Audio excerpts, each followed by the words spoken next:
Hello and welcome again to another episode of The WAVE, the wonderful Alberni Valley experience. This is a special series we are doing, which we are calling the Rainbow Edition of The WAVE, where I'm going to be interviewing members of the LGBTQ community and find out how they are coping with this present crisis that we're in. So I have a very special guest and friend with us today, Mr. Brent Ronning. Please say hi to our guest, Brent. Hello there, viewers. Thank you for taking the time to be with us on the show today. Brent, I don't know if you caught it, was part of the video that Shaw put up. I was there and Charlene was there and you were there with your Horton costume about staying at home. So I'd like to talk about that for a little while. What inspired you to do Horton for that video?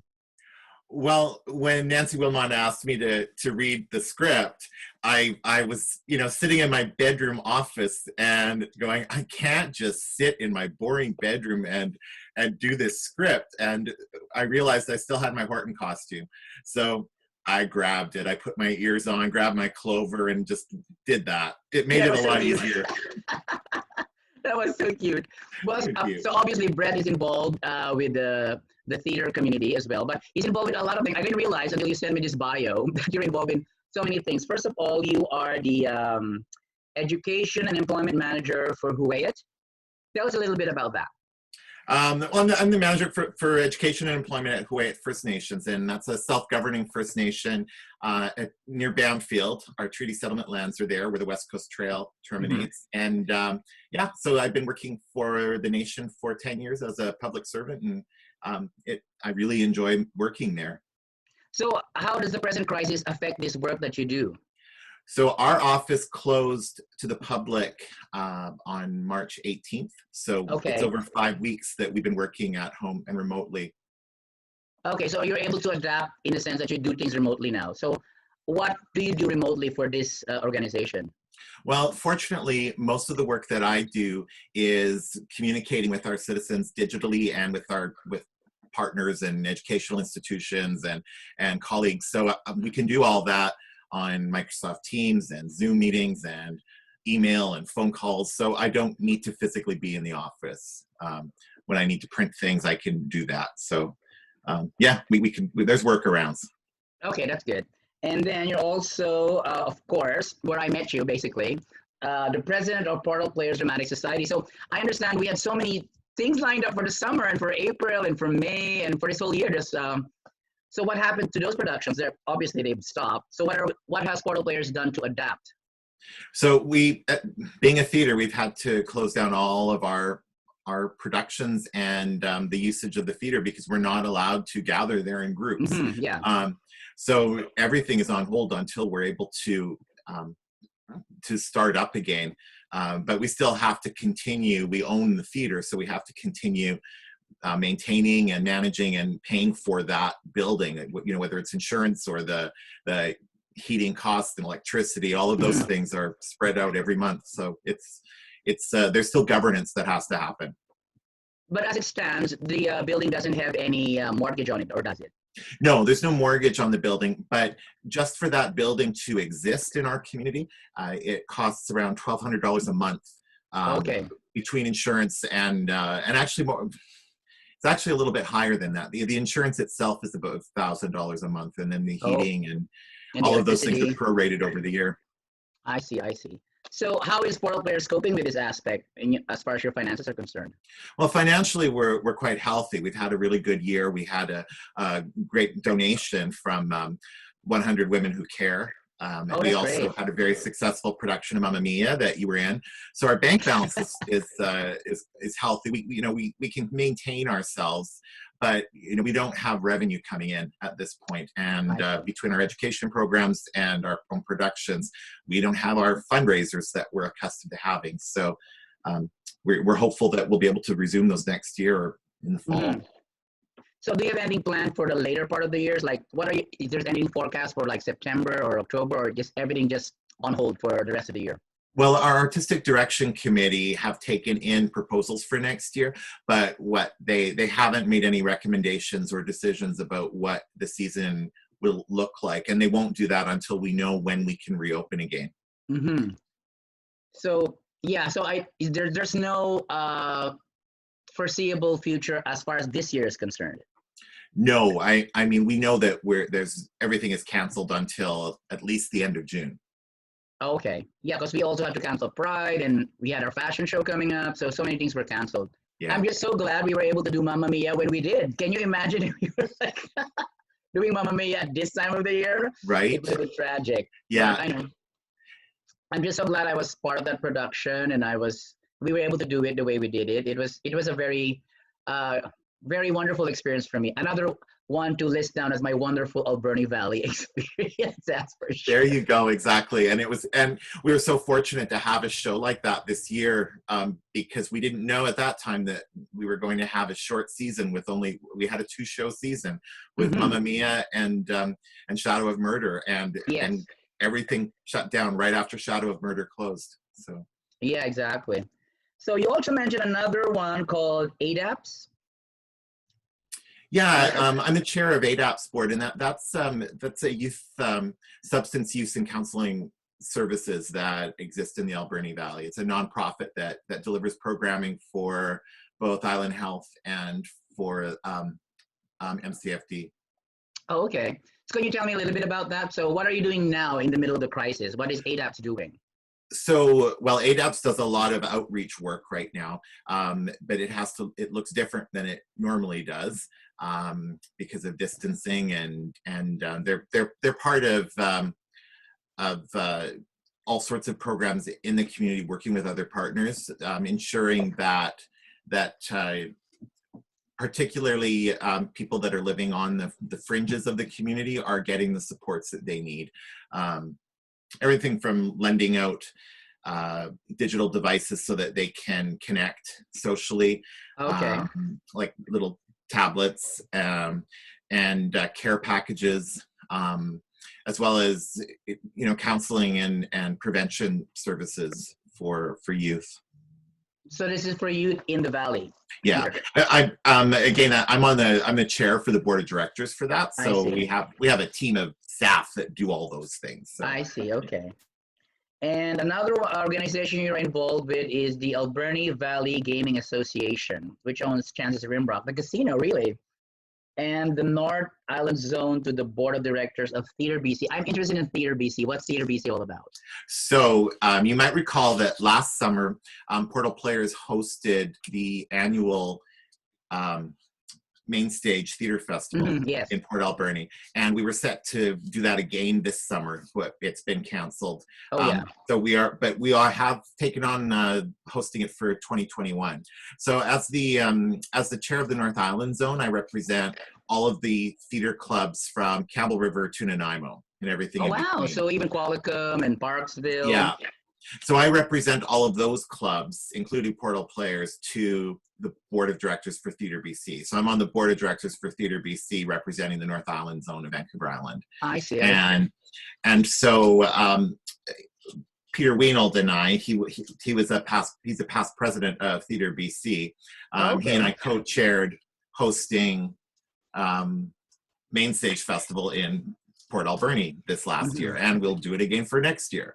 And so that is when all of the winning productions for every zone festival in the province are all sent to one final July festival. And so it's kind of the provincials of community theater.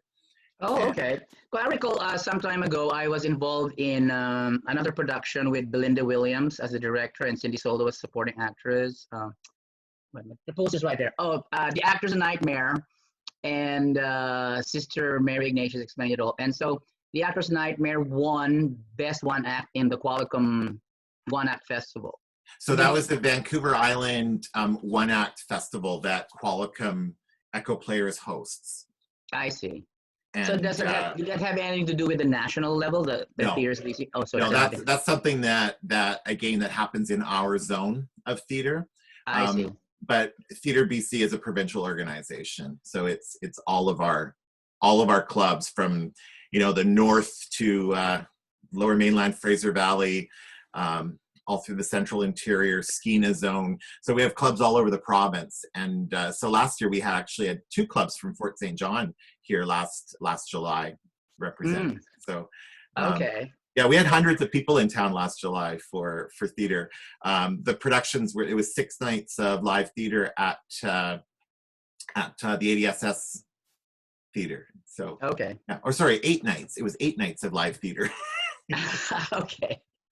Well, since when did you get involved in theater? So were you originally from Port Alberni? Yeah, I grew up in Port Alberni, and so I was involved in lots of musical theater productions when I was growing up. I was never involved with Portal Players.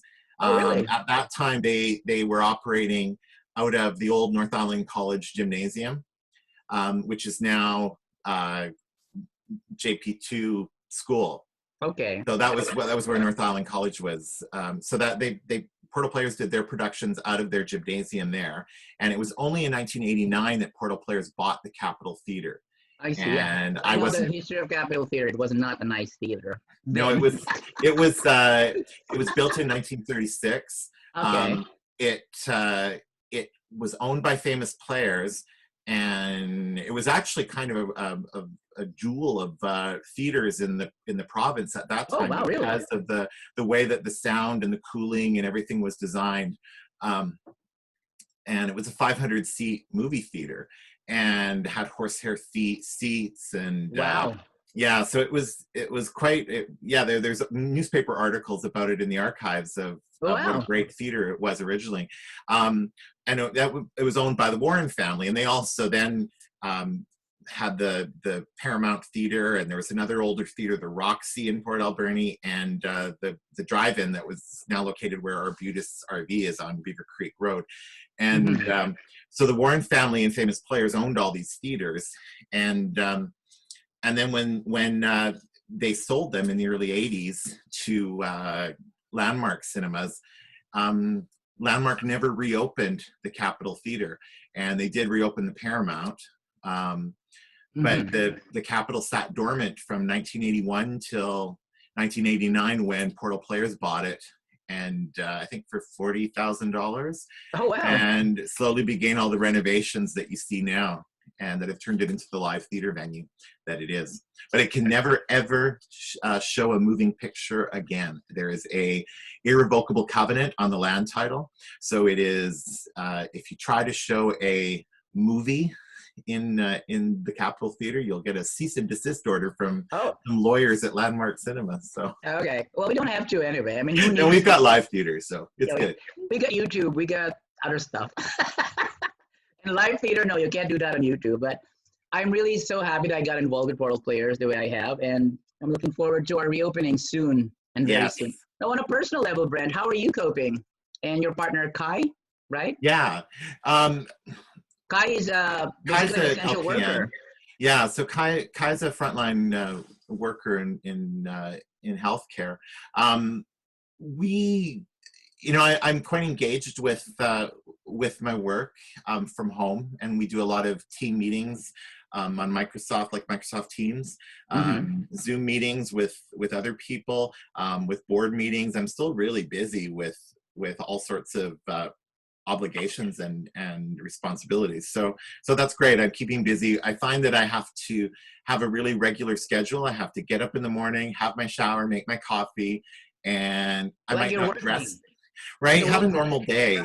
Even if I'm going to go sit in my bedroom and be in my office, I make it a normal day.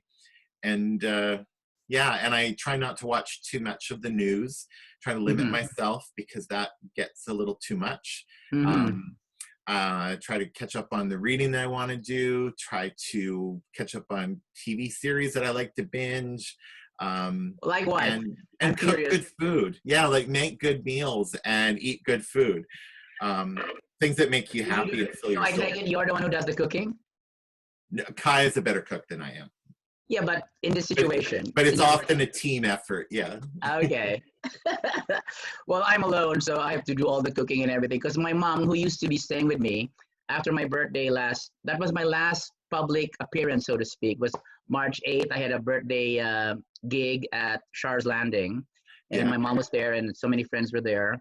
They did a roast and toast of me. I was inviting you, I think, but for some reason you weren't available. I wasn't available that night. I saw that.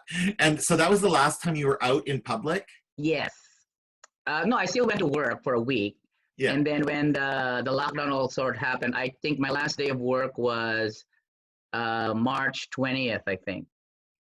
And so I'm counting my days. I'm day 33. Have you been counting your days? Are you day what? 30 something? I don't know. It's like, I know that it's 5 weeks and 2 days. So yeah, it's about 30, 20 something. So, but you go out and do shopping and things. Yeah, once in a while, like once a week, I go up to pick up my mail because I have a PO box. And today I was so happy because I got my Pivo, the little gadget that's like your cameraman. So I'm coming over with better video next time. That's for sure. Yeah. Anyway, so yeah, so that's how you're coping. You have a routine. I mean, it's hard to get into a routine. Like I'm so used to my regular routine. I go up, get dressed, go to work, and then come home and then do the thing. Now I like so many things I want to do. I don't know where to begin. How do you filter that? How do you organize it in your head? I have lots of lists. Okay. Well, I do too, but they just stay there.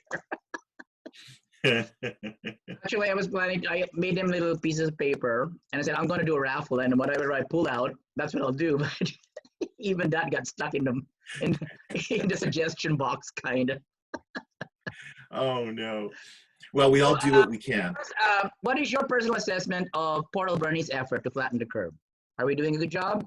I think Port Alberni has done really well.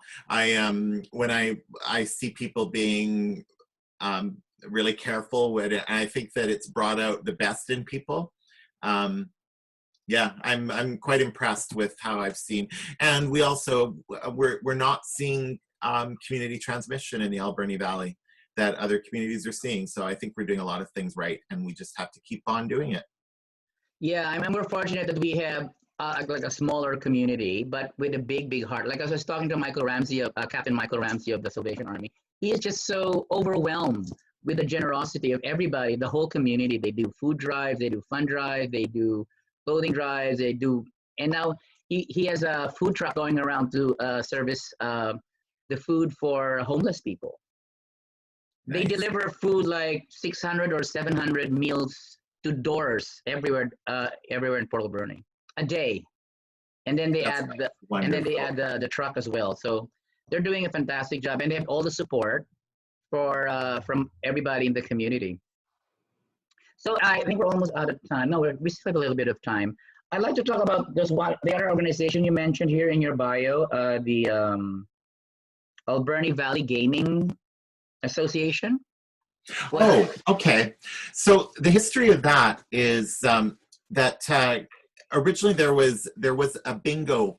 The way that gaming was set up in the province was that there was a bingo hall on 3rd Avenue, which is now where the budget storage. And so that was how nonprofits would access money from gaming in British Columbia. And so what the AVGA did, as the bingo laws changed with some foresight, they recognized that there would be an opportunity to have a gaming center as gaming opened up in the province. And so the AVGA purchased and financed that building that Chance's Rimrock is in. And the Wayne Colson was also and the Colson Group of Industries was very involved with that from the beginning and supportive of it. And so the Colson Group has been contracted to be the management group for running the facility since it started, and they still are. So, but it's still it's the only facility in the province that is owned by a nonprofit, and yeah, so it's not run by like a giant gaming corporation, or it's owned by a nonprofit in the Alberni Valley. And you mean to say our casino is owned by a nonprofit? Yeah. Oh wow, I didn't know that.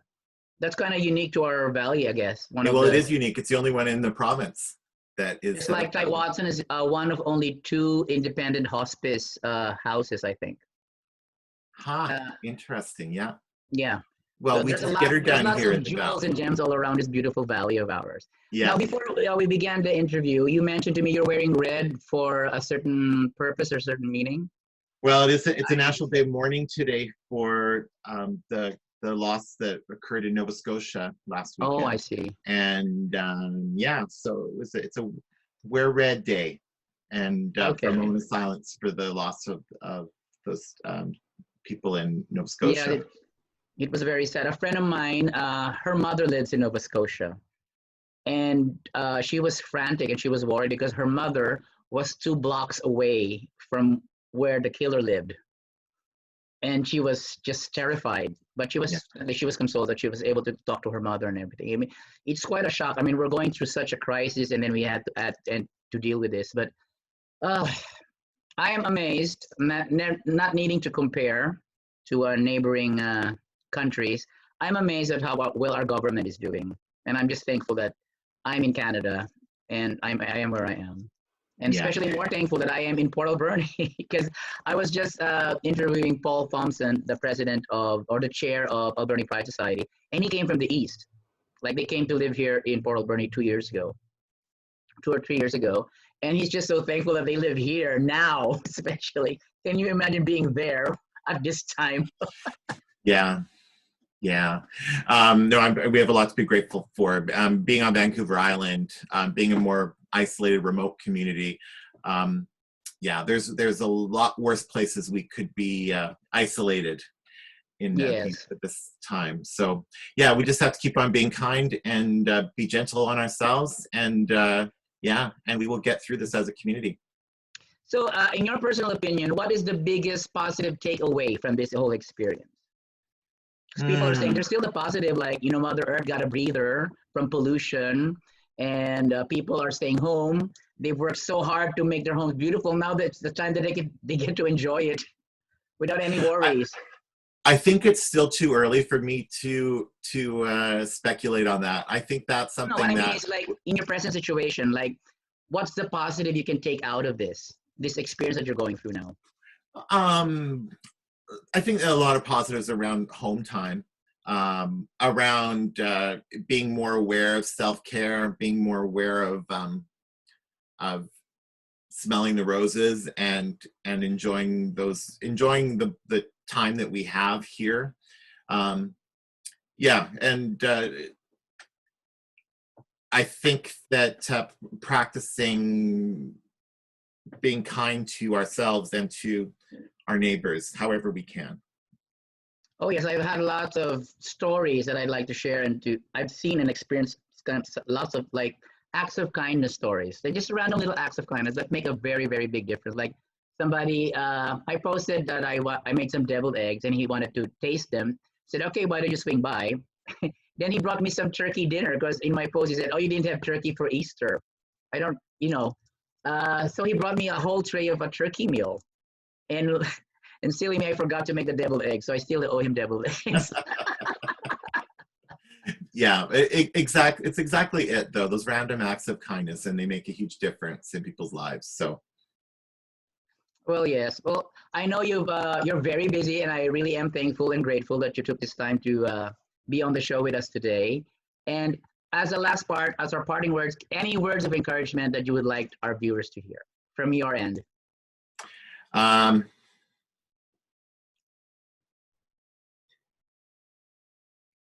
Just be kind to yourselves, everyone. Yes, and what was your line in that video? Like, we'll get through this together or something like that. In the show video. Oh, I can't remember what that. Yeah, but you were so cute with your heart thing. I was thinking I'm gonna wear it today, but anyway. But a person's a person, no matter how small. Okay, I guess we're all out of time. Thank you so much for being on the show with us today. Oh, you're welcome, Don. Thank you. Okay, that's it for us today on this episode of The Wave. We'll catch you next time on The Wave. Be kind to one another. Bye.